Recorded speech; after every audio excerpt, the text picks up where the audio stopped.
Hello दोस्तों, नमस्ते। हम रीता रानी, मेरे यूट्यूब चैनल पे आप लोग का स्वागत है। दीदी हरे की बहुत प्यारा से छोटा से पचरा गीत देवी माई के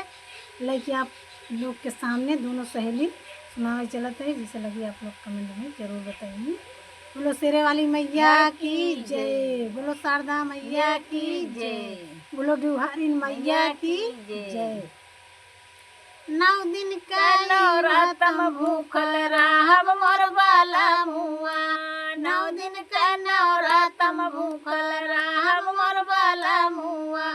रहब मोर बाला मुआ हो रहब मोर सजनवा, 9 दिन का नवरातम भूखल रहब मोर बाला मुआ, 9 दिन का नवरातम भूखल रहब मोर बाला मुआ।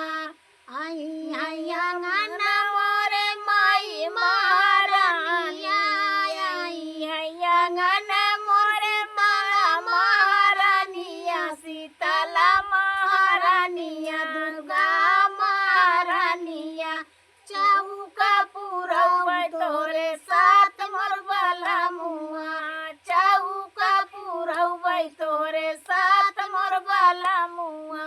9 दिन कैला रातम भूखल रहब मोर बाला मुआ, रहब मोर बाला मुआ हो रहब मोर सजनवा, 9 दिन कैला रातम भूखल रहब मोर बाला मुआ।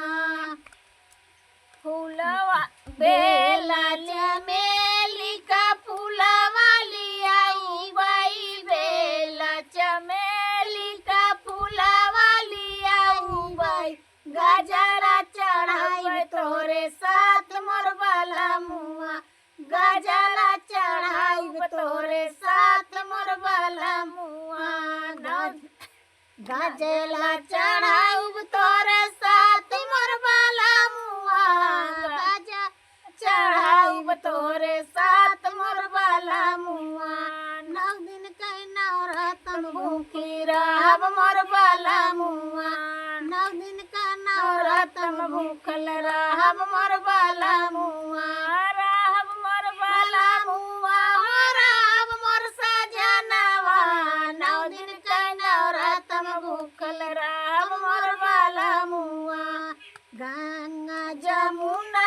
से जल भरी लाए, गंगा जमुना से जल भरी लाए, चरण धोआइब तोरे साथ मोर बाला मुआ, चरण धोआइब तोरे साथ मोर बाला मुआ, चरण धोआइब तोरे साथ मोर बाला मुआ, चरण धोआइब तोरे साथ मोर बाला मुआ,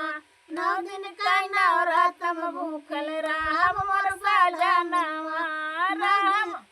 मोर बाला मुआ हो रहब मोर सजनवा, 9 दिन का नवरातम भूखल रहब मोर बाला मुआ, 9 दिन का नवरातम भूखल रहब मोर बाला मुआ। गैया का घिया ना जवन के बलिया, गैया का घिया ना जवन के बलिया, हमारा करब तोरे साथ मोर बाला मुआ, होना करब तोरे साथ मोर बाला मुआ, होमिया करब तोरे साथ मोर सजनवा, होमिया करब तोरे साथ मोर सजनवा,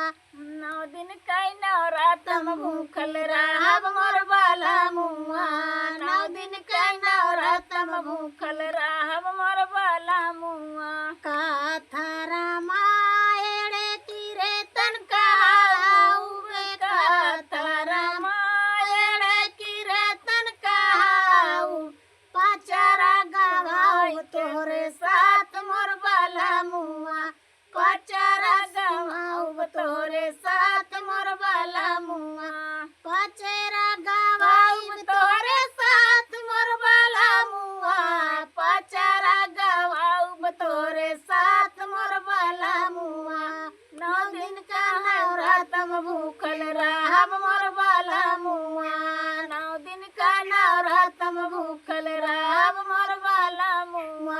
राम मोर बाला मुआ हो राम मोर सजनवा, 9 दिन का नवरत्न भूखल राम।